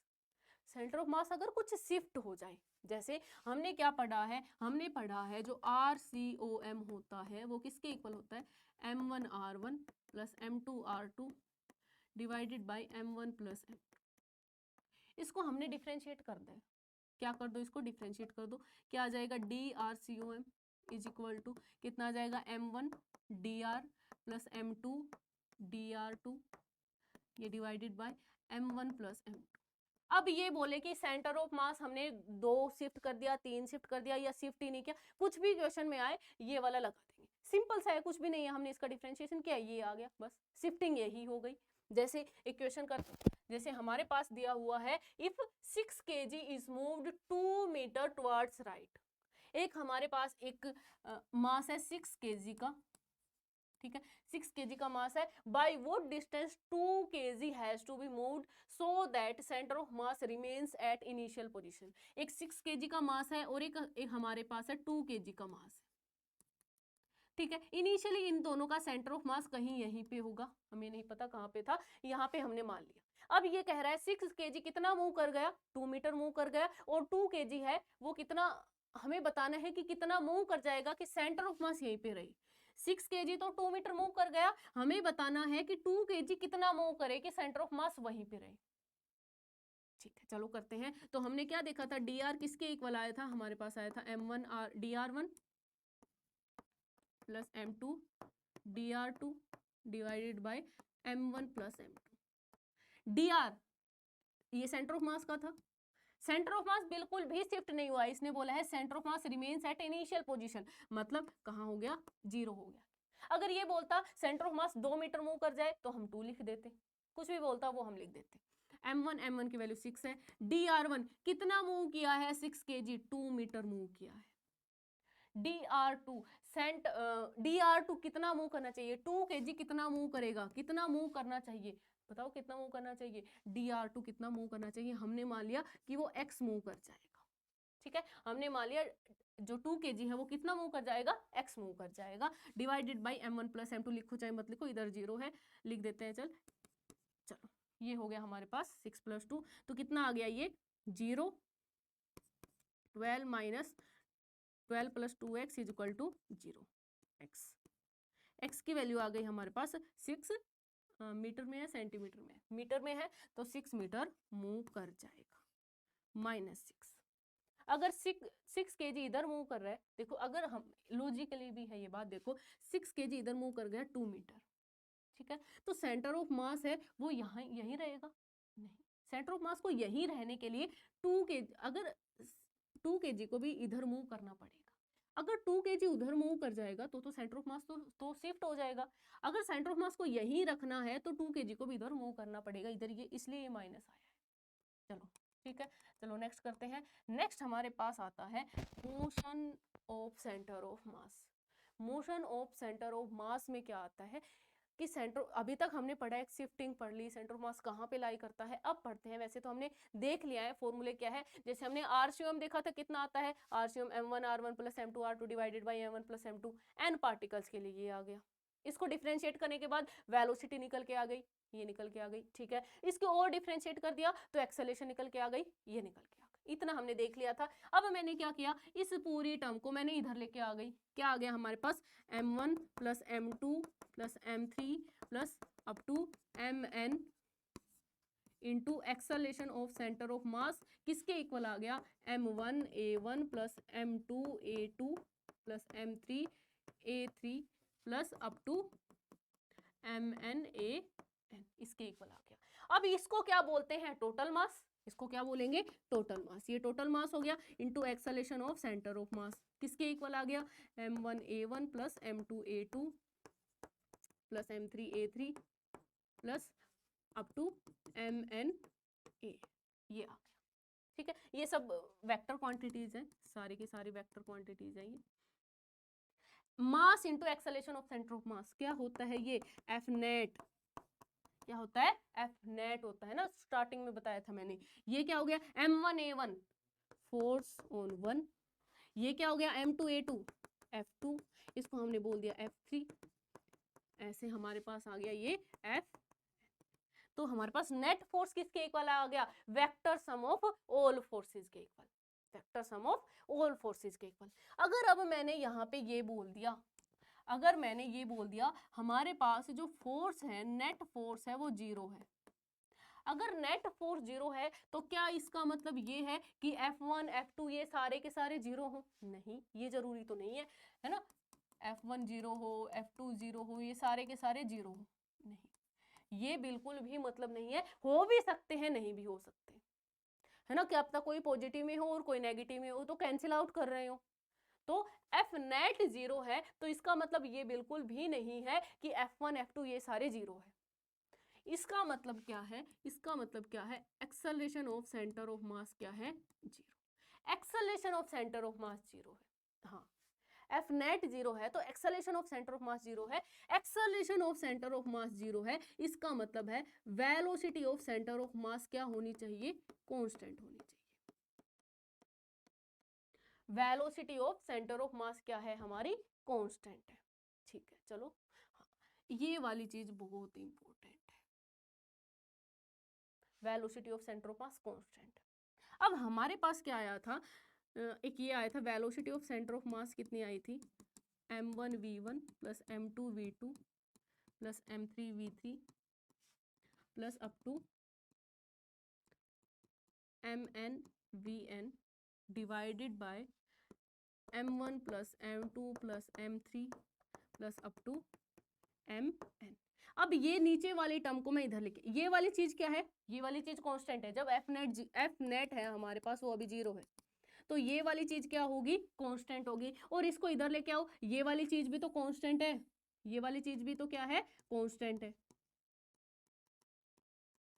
ये वाली चीज भी क्या है हमारे पास, ये वाली चीज भी कांस्टेंट है, ठीक है। तो ये भी कांस्टेंट, ये भी कांस्टेंट, तो यहाँ पे हमारे पास क्या आ गया, m1 v1 plus m2 v2, ये सारी वेक्टर क्वांटिटीज हैं, plus m3 v3 plus up to mn vn, क्या आ गया हमारे पास, कांस्टेंट आ गया। और ये क्या है, p1 plus p2 plus p3, है ना, यही है p1 plus p2 plus p3 plus up to pn, कितना आ गया हमारे पास, कांस्टेंट। कांस्टेंट आ गया मतलब मोमेंटम ऑफ सिस्टम, पूरे सिस्टम का मोमेंटम क्या हो गया, कांस्टेंट हो गया। यही तो होता है momentum conservation, P initial is equal to P final. Momentum है वो कांस्टेंट है, इनिशियल जितना मोमेंटम था उतना ही फाइनल मोमेंटम है। यहीं से निकल के आता है, एक वहां से भी निकल के आता है मोमेंटम कंजर्वेशन सेकंड लॉ से, यहाँ से कर लो वहां से कर लो, सेम चीज है। अब करते हैं हम न्यूमेरिकल्स, वो वाली चीज याद रखना, ठीक है। इसमें क्वेश्चन में क्या दिया हुआ है, अगर हमें ये दे दे, इंपॉर्टेंट है ये चीज, क्या दे दे, अगर हमें ये दे दे इनिशियली, हमें दे दे इनिशियली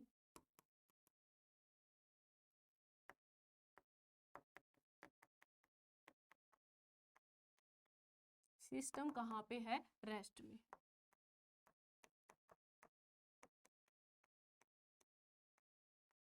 इस इनिशियली सिस्टम कहाँ पे है? रेस्ट में। ये दिया हो क्वेश्चन में कि इनिशियली सिस्टम रेस्ट में है और फिर उसके बाद सिस्टम के अंदर कुछ भी चेंजेस नहीं हो रहे, मतलब फाइनली भी सिस्टम किस में होगा? रेस्ट में। इंटरनल चेंजेस हो रहे हैं, मतलब इंटरनल चेंजेस हो रहे हैं, बाहर से कुछ भी चेंज नहीं हो रहा। जैसे हम एग्जांपल करेंगे, मतलब अगर इनिशियली सिस्टम रेस्ट में है और फाइनली भी अगर उसके अंदर अंदर चेंजेस हो रहे हैं, बाहर कुछ भी चेंज नहीं हो रहा, तो फाइनली भी वो किस में रहेगा? रेस्ट में रहेगा। फाइनली भी किस में रहेगा? वो रेस्ट में रहेगा। ठीक है, फाइनली भी रेस्ट में है, तो यहाँ पे हमारे पास क्या आ जाता है? डी आर होगा, वो किसके इक्वल होगा? 0 के। मतलब उसका सेंटर ऑफ मास भी क्या रहेगा? सेम रहेगा। मतलब इसका मतलब होगा उसका centre of mass remains at rest. अगर किसी क्वेश्चन में ये दिया हुआ हो कि इनिशियली सिस्टम रेस्ट में है, तो डायरेक्ट लिख दो कि उसका सेंटर ऑफ मास है वो भी रेस्ट में रहेगा, तो डी आर किसके इक्वल आ जाएगा? 0 के इक्वल। जैसे इस क्वेश्चन में दिया हुआ है, क्या दिया हुआ है? Initially at rest. ठीक है, what will be the displacement of the boat when A moves to another corner. क्या होता है? पानी में हमारे पास है वो बोट खड़ी हुई है, ठीक है, पानी में बोट खड़ी हुई है, तो हमने क्या, पानी में यहाँ पे एक बोट खड़ी हुई है, ठीक है, नीचे हमारे पास ये पानी है। पानी में जैसे ही हम चढ़ते हैं तो क्या होगा? बोट होगी ना, जो बोट होगी वो थोड़ी सी पीछे जाएगी, है ना। पानी में जैसे ही हम बोट में चढ़ेंगे तो क्या होगा? बोट है वो थोड़ी सी पीछे जाएगी। देखा होगा आप लोगों ने, हमने ये मान लिया कि ये एक्स डिस्टेंस पीछे चली गई। अब अंदर ही अंदर चेंजेज हो गए कि यहाँ पे ये देखो, एक पर्सन है, बोट खड़ी हुई है, पर्सन उसमें चलना स्टार्ट करता है, चढ़ते हैं तभी पीछे जाती है। मान लो ये पर्सन इसमें खड़ा हुआ है, ए है, ये चलना स्टार्ट करेगा तो बोट है वो थोड़ी पीछे जाएगी। तो अंदर ही अंदर चेंजेस हो रहे हैं यहाँ पे। तो इनिशियली एट रेस्ट बोल दिया, तो यहाँ पे ये पर्सन इसने यहाँ मूव करना स्टार्ट किया और यहाँ पे पहुंच गया। हमने ये मान लिया जब तक ये यहाँ पे पहुंचा तो ये कितना मूव कर गई? ये एक्स मूव कर गई। ये यहाँ से यहाँ पहुंचा तो कितना मूव कर गई? ये एक्स मूव कर गई। लगा दो वो वाला फॉर्मूला। क्या आता था हमारे पास? डी आर किसके इक्वल होता था? m1 dr1 plus m2 dr2 divided by m1 plus m2। तो ये इधर लेके जाएंगे तो 0 आ गया। m1 की वैल्यू कितनी है? हमने ले लिया 40। कितना मूव कर गई? इसको हम पॉजिटिव ले लेते हैं, पॉजिटिव एक्सिस, और इधर हम ले लेते हैं नेगेटिव। तो कितना मूव कर गई? -x मूव कर गई प्लस m2। पर्सन कितना मूव करेगा? जो ए है वो, उसको कितना चलना पड़ेगा? देखो, ये यहां से इसने पीछे मूव करना स्टार्ट कर दिया, पर्सन है वो आगे जा रहा है, इसको कितना मूव करना पड़ेगा? इसको मूव करना पड़ेगा, 4 मीटर की डिस्टेंस है तो 4 - x मूव करना पड़ेगा, है ना। ये क्योंकि ये इधर जा रही है, इसको, ये यहाँ से स्टार्ट हुआ, ये इधर चली, तो थोड़ी देर बाद ये यहाँ होगी, तो पर्सन को बस 4 - x मूव करना पड़ेगा। ठीक है, चलो, तो ये 0 के इक्वल हो गया। क्या आ गया हमारे पास? m2 की वैल्यू पुट कर दो ना। m2 की वैल्यू कितनी है? 60। कितना आ गया? 40x, ये क्या आ गया? 24 - 60x। इसको उधर लेके जाओ, इसको इधर ले आओ, 20x हो गया, नहीं 20 नहीं हो गया,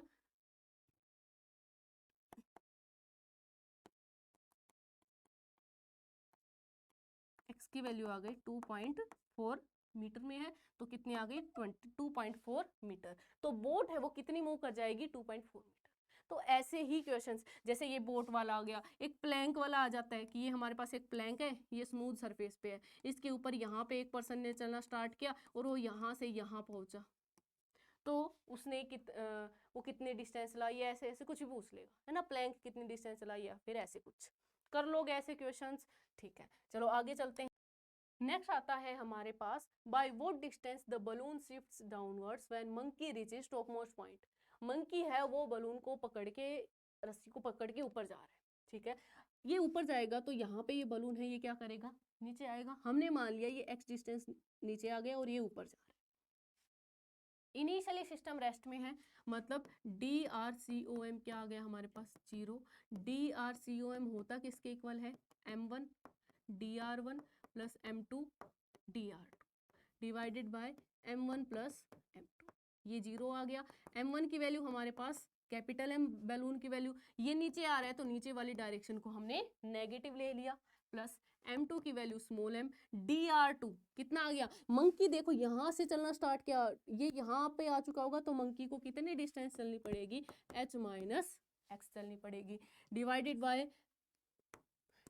बाय कितना आ गया हमारे पास, m प्लस स्मॉल m, ये तो जीरो हो गया, कितना आ गया, mx is equal to mh minus mx, तो इसको इधर लेके आएंगे, x कॉमन ले लो, m प्लस m किसके इक्वल आ गया, mh के इक्वल आ गया, और x की वैल्यू कितनी आ गई, mh divided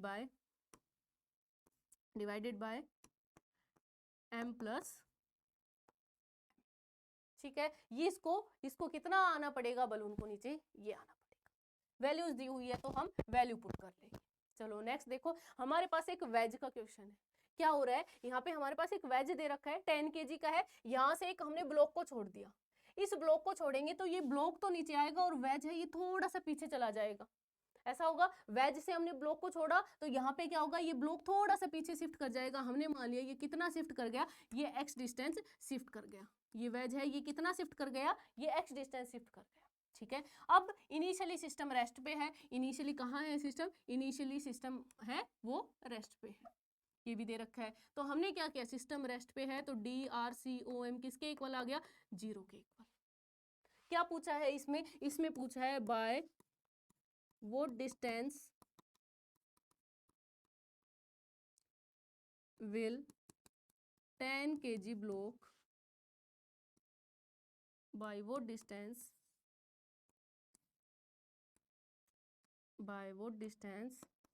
10 kg block will move, मतलब हमसे क्या पूछा है, 10 kg का ब्लॉक कितना मूव कर जाएगा,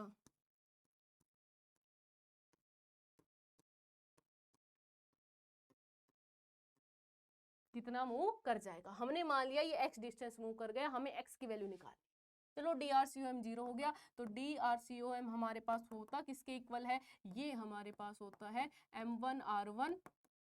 M1 dr1 plus M2 dr2 divided by M1 plus M2, इसकी वैल्यू 0 है, M1 की वैल्यू कितनी है 10 kg, ये पीछे जाएगा तो ये माइनस x kg रहने दो, ऐसे लिख लेते हैं, कितना आ गया 10 kg into minus x plus M2 की वैल्यू कितनी है 1 kg इंटू dr2, जब ये यहाँ से यहाँ तक आ चुका होगा तो इसको तो कम डिस्टेंस ट्रेवल करनी पड़ेगी, कितनी 5 माइनस एक्स डिवाइडेड बाय कितना आ गया 10 प्लस 1, ये तो 0 हो गया, कितना आ गया 0 is equal to minus of 10x plus 5 minus of x, यही आया 0 is equal to minus 11x plus 5, इसको इधर लेके आओ, x की वैल्यू हमारे पास कितनी आ गई 5/11, तो x आ गया हमारे पास, इसको करेंगे तो 0.4 पे जाएगा, है ना 4 पे जाएगा,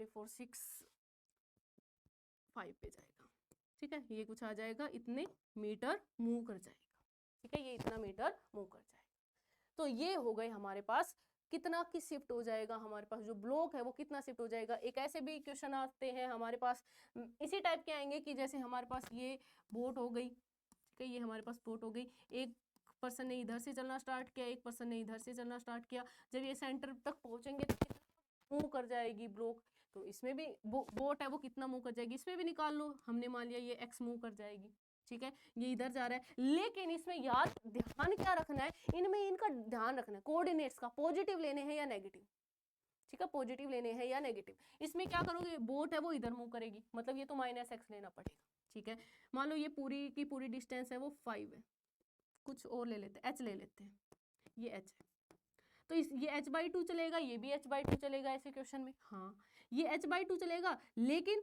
बोट तो इधर मूव कर रही है तो इसको कितना चलेगा h/2 माइनस एक्स, ठीक है, वो इधर ही आ रहा है तो माइनस h/2 माइनस एक्स हो जाएगा, क्योंकि वो इधर ही h/2 आ रहा है और इधर चलना तो उसको ज्यादा चलना पड़ेगा।